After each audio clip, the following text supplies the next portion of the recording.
C'est un podcast Vivre FM. Inclusive Day 2024 avec Michael Page, recruteur engagé, partenaire de votre carrière. Christian Sanchez, qui est le président du Manifeste Inclusion, bonjour. Bonjour. Alors, on nous a dit que vous étiez pas fâché, mais en tout cas inquiet de l'arrêt des accords d'entreprise. Vous allez nous éclaircir en fait ce que c'est, cette idée, et puis voilà, le fait que les entreprises maintenant se retrouvent libres de faire ou de pas faire une fois que les accords sont terminés. Libre est un grand mot. Donc, le Manifeste Inclusion représente les entreprises. Nos adhérents, c'est des patrons d'entreprises qui sont particulièrement mobilisés sur la cause de l'insertion des personnes handicapées dans l'entreprise. Plutôt de très grandes entreprises.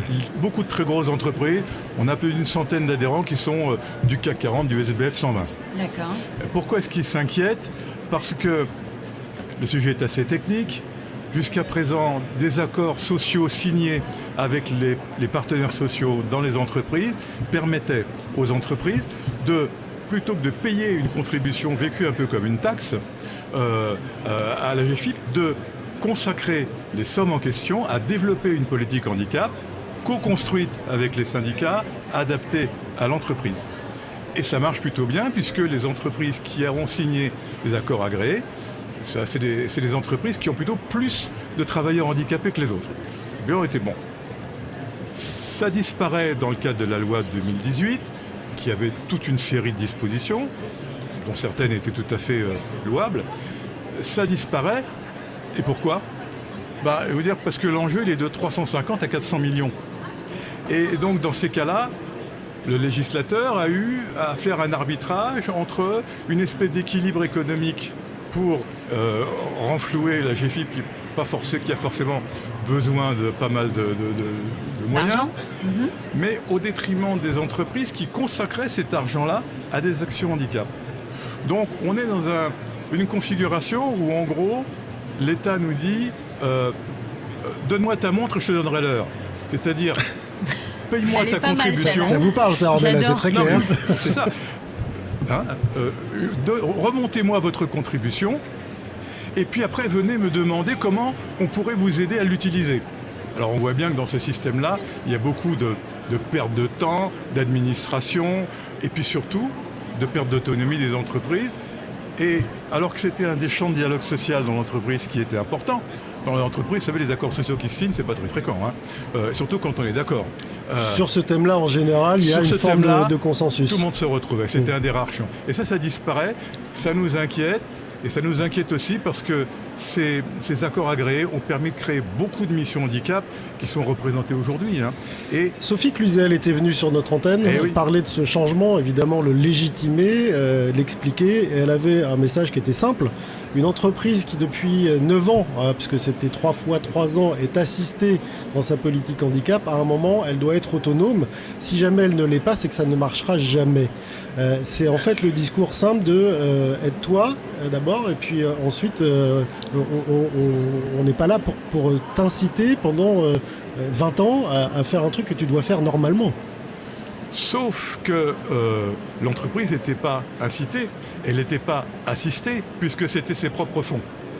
Donc elle l'utilisait en parfaite autonomie, mais avec des objectifs de progrès. Des propres fonds qui venaient quand même, qui étaient défalqués des fameuses, on appelle ça couramment des amendes, mais des contributions à GFIP. Non, qui n'étaient pas défalqués, puisque c'est pas une amende, c'est pas un impôt, c'est normalement des sommes qui sont affectées à l'action handicap. Donc, ou bien je suis entreprise et je définis avec mes syndicats comment je vais développer l'emploi handicapé dans l'entreprise, ou bien je me contente de payer une taxe en demandant après à ce que l'État vienne m'assister. Donc en fait c'est un petit peu l'inverse qui se produit. Aujourd'hui, on rend les entreprises très dépendantes de la demande qu'elles feront, de la convention qu'elles signeront ou qu'elles signeront pas, pour faire ce qu'auparavant elles auraient fait elles-mêmes. Quel est le risque ? Il y a deux risques. Un, immédiatement la disparition des missions handicap. Parce que c'était des gens qui montaient la politique handicap dans l'entreprise. Maintenant, il va falloir qu'ils demandent. Et le deuxième risque, c'est la perte de dynamique. Quand on vous désapproprie une action, vous intéressez moins. Et le risque, c'est que les entreprises payent une contribution comme d'autres payent une taxe, alors que certaines d'entre elles voudraient tout simplement dire moi j'ai envie de progresser. Et ça le risque. c'est la perte de dynamique. Arthur Sadoun, donc le ancien ou peut-être actuel d'ailleurs président de Danone, non pardon, une bêtise, il est publicitaire. Arthur Sadoun, lui, il est dans une entreprise qui, à mon avis, a signé ce fameux manifeste, je l'espère en tout cas.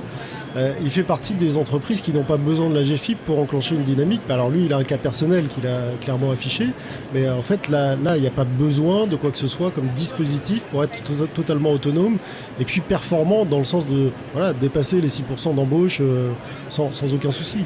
Mais justement, on plaide pour l'autonomie des entreprises. Ce qui compte, c'est le résultat, c'est l'investissement. Le pire, c'est l'entreprise qui s'acquitte d'une taxe et qui après va demander le bon vouloir d'une aide extérieure. Quand une entreprise peut garantir, et c'était l'objet des accords agréés, qu'elle investit de l'argent, qu'elle mobilise des gens, qu'elle se donne des objectifs et qu'elle les tient, puisqu'un accord, c'est surveillé quand même, c'est ça une entreprise mature, c'est ça une entreprise autonome. Donc là, vous luttez pour le retour aux accords. Il faut être plus positif que ça. Parce que je pense qu'on a beaucoup à faire pour que les entreprises se développent. Les entreprises qui signent des accords, c'est des entreprises qui veulent faire plus. Donnons-leur les moyens de faire plus, à condition qu'elles s'engagent de faire plus. Il faut recréer cette dynamique plutôt que revenir dans un système de contribution. Et donc, il faut ouvrir le débat et dire comment est-ce qu'on peut mobiliser encore davantage les salariés, mobiliser les organisations syndicales et puis donner des preuves d'engagement plutôt que de rentrer dans un système un peu étatisé, quoi. Est-ce que vous avez compris un peu compliqué le pour problème, moi là, mais c'est un truc de technocrate. Voilà, pour moi c'est on prend des personnes en situation de handicap, on les met dans les entreprises, on essaye de faire au mieux. Et ça devrait être comme ça, ça devrait être tellement plus simple en fait. Non ? Tout à fait. Je vais postuler, je vais devenir ministre et ça sera beaucoup plus facile, non ? Voilà, vous pouvez même le remplacer puisque Fatila Khattabi était convoqué. Comme ça, il est ministre aujourd'hui et ne pourra pas être là. Donc, vous allez pouvoir faire ce qu'ils appellent une déambulation, si vous voulez. Voilà. Ça me va. Petite question pour Christian. Je ne vous dis pas Monsieur Sanchez, je vous appelle Christian et je vais vous poser une question parce que vous savez qu'on est sur Vivre FM, c'est la radio de toutes les différences, encore plus aujourd'hui à l'Inclusive Day. Quelle est votre différence à vous, Christian ? Non pas en tant que président, mais vous, votre personne. Ma personne ? Oui. Ma différence ? Je suis jamais d'accord avec les gens. Bonne réponse. Et jamais d'accord avec ce qui se passe en tout cas. Et vous parlez au nom du manifeste Inclusion. Merci beaucoup d'être venu en direct sur Vivre FM ce matin. C'était une première, je crois, pour vous, chez nous. Plus ou moins. Alors ça devait être avant qu'on soit nés, Ornella et moi. Merci en tout cas, Christian Sanchez. Merci, bonne journée. C'était un podcast Vivre FM. Si vous avez apprécié ce programme, n'hésitez pas à vous abonner.